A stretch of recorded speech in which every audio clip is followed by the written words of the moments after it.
Hello, and welcome to the This Happened Today in History podcast. I am your host, Mr. Miller. This podcast will cover a number of topics that happened on this date in history. Please visit the podcast webpage at thishappenedtoday.buzzsprout.com. There you can download the notes page, which will help you organize the information as well as develop your own ideas on how these events change the world around us. If you're interested in hearing more, please consider subscribing so you will not miss out on what happens tomorrow in history. Today is August 4th. In the 1980s, the financial sector suffered through a period of distress that was focused on the nation's savings and loan, or S&L, industry.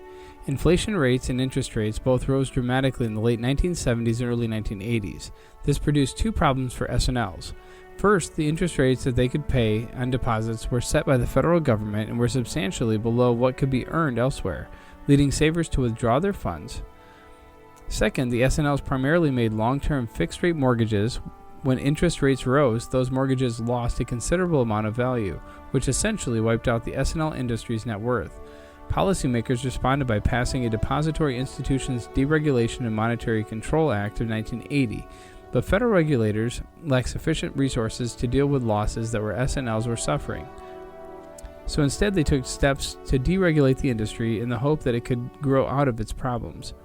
The industry's problems, though, grew even more severe. Ultimately, taxpayers were called upon to provide a bailout, and Congress was forced to act with significant reform legislation as the 1980s came to a close. S&Ls have their origins in the social goal of pursuing home ownership. The first S&L was established in Pennsylvania in 1831. These institutions were originally organized by groups of people who wished to buy their own homes but lacked sufficient savings to purchase them. In the early 1800s, banks did not lend money for residential mortgages. The members of the group would pool their savings and lend them back to a few of the members to finance their home purchases. As the loans were repaid, funds could then be lent out to other members. S&Ls, sometimes called thrifts, are generally smaller than banks, both in number and in the assets under their control. But they were nevertheless important conduits for the U.S. mortgage market. In 1980, there were almost 4,000 thrifts with total assets of $600 billion, of which about $480 billion in mortgage loans via the FDIC. That represented half of the approximately $960 billion in home mortgages outstanding at the time from the Board of Governors in 2013. The relatively greater concentration of S&L lending and mortgages, coupled with the reliance on deposits with short maturities for their funding, made savings institutions especially vulnerable to increases in interest rates. As inflation accelerated and interest rates began to rise rapidly in the late 1970s, many S&Ls began to suffer expensive losses. These rates they had to pay to attract deposits rose sharply, but the amount they earned on long-term fixed-rate mortgages didn't change. Losses began to mount.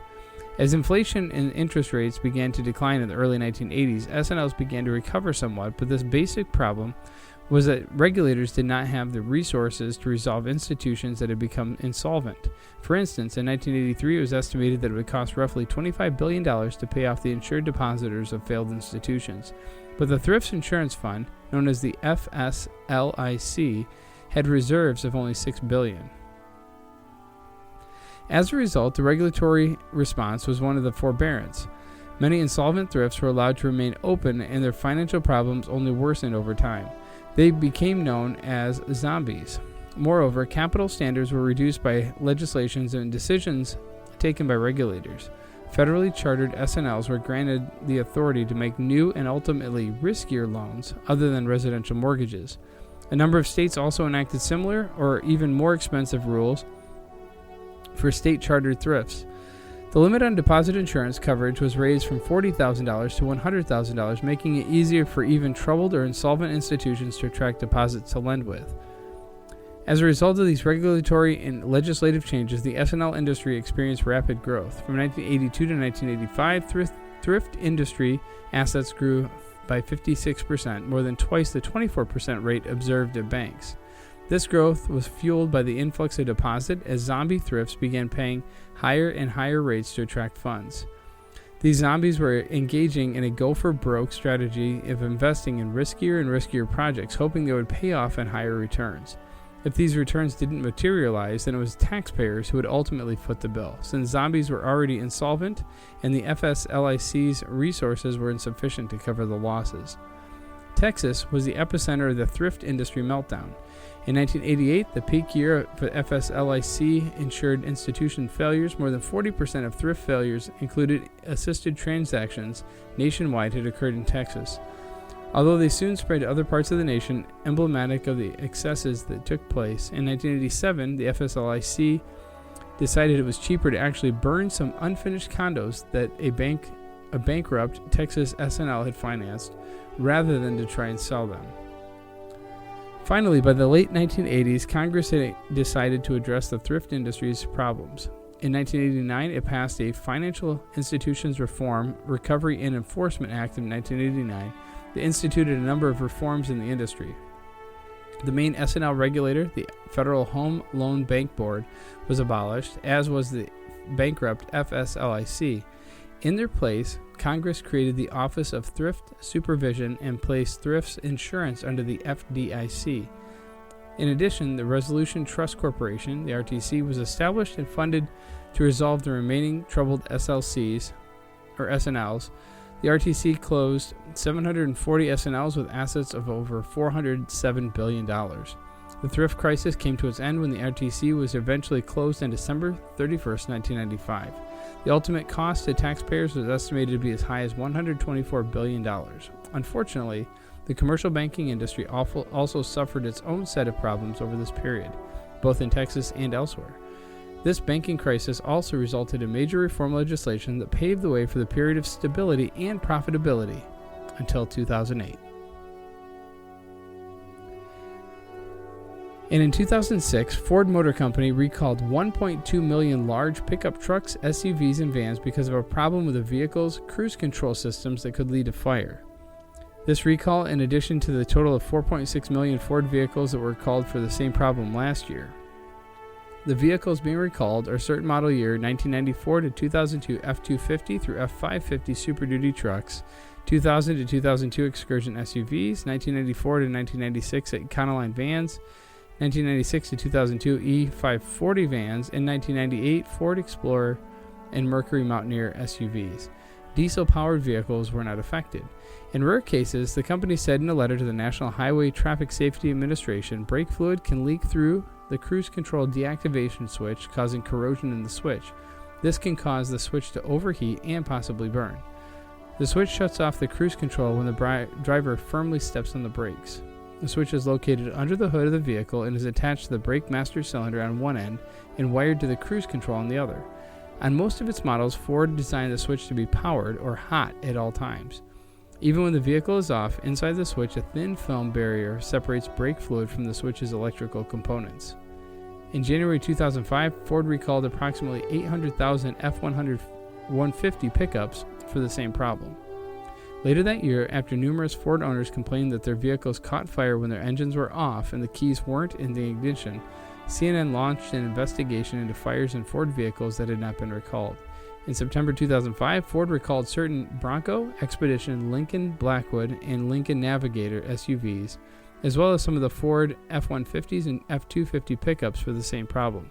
A total of 3.8 million vehicles were recalled at that time. Ford stopped using the switch in 2002. For owners who have questions or concerns about the recall can contact Ford or the NHTSA's Vehicle Safety Hotline. Ford stock was down Thursday morning on the reported doubling of second quarter loss and the recall news.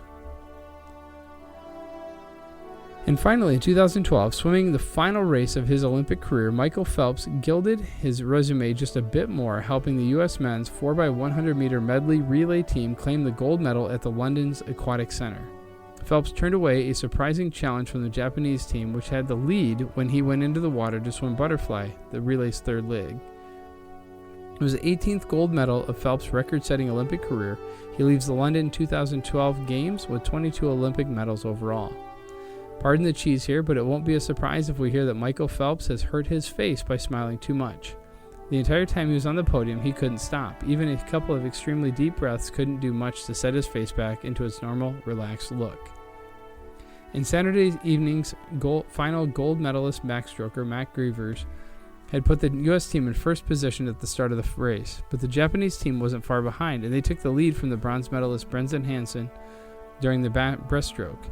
But it was down to Phelps, who was dogged by Japanese Takashi Matsuda, before pulling away decisively in the final 50 meters. And when he punched the wall, gold medalist Nathan Adrian dove in and to end all question of an upset with a blistering freestyle leg.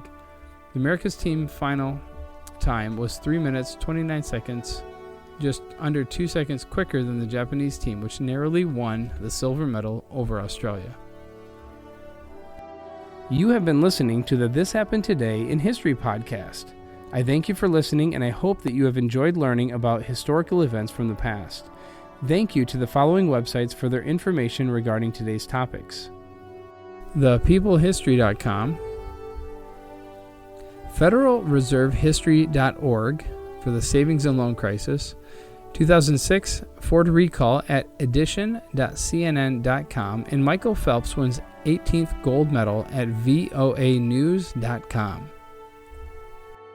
The music used as the background track for this podcast is Americana, created by Kevin MacLeod on Incompetech.com. If you enjoyed this information and would like to hear more, please consider subscribing, as this will keep the historical events in your feed in the morning for each day. I hope you have a great day.